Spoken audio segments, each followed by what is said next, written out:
All right, we're on hole number 9 of the Vintage Open Tournament in Monday's qualifying round of the Rookie Division. I am not trying to qualify today, but I really want to go for it on this hole. I like this hole. I like this hole, but it's not a high percentage hole. And like everybody, when I first came to this hole, I was playing it from where you're just getting out here and you're actually having to come at it from this side.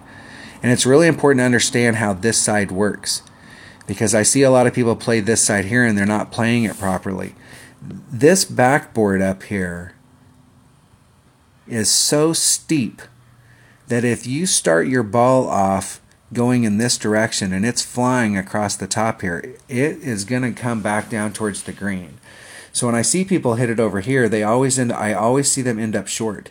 It's like they're trying, they're afraid that if they dig into this backboard, hey, I will tell you that you're more apt, if you're hitting it short, you're going to end up short. If you hit it long, you're going to hit this backboard and it's going to roll down onto the green. So it's better if you're coming at it through the throat and coming at it this way to come at it with some speed. Put all that topspin on there, and the whole hope would be is that if you were out here, is that your first bounce is on the other side of this throat. Okay, if your first bounce is on this side of the throat, then it's all about watching where that second bounce is and working that topspin curl in order to bring it back towards the hole. But if you can start on the other side up here, you definitely want to use that backboard.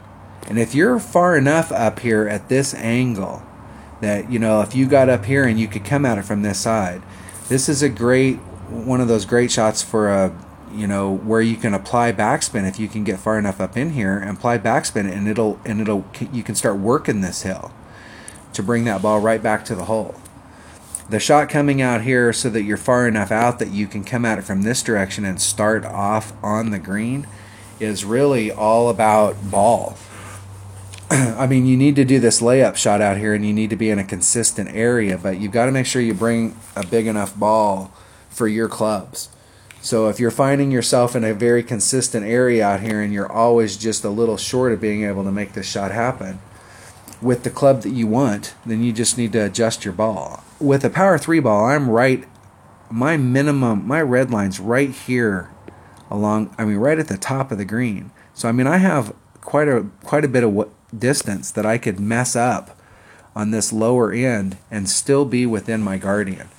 The goal is to be within minimum club, because that's where it gets most accurate. The rings are smaller. And I really want to go for this hole, but I'm afraid that if I go for this hole right now and I make it, I'd end up with a -8, and that would be bad. So I think I'm going to come back and let a few of these people play and see what the scores are, and make sure that a -8's not going to get in, and then I will post this one. All right, I'll be back.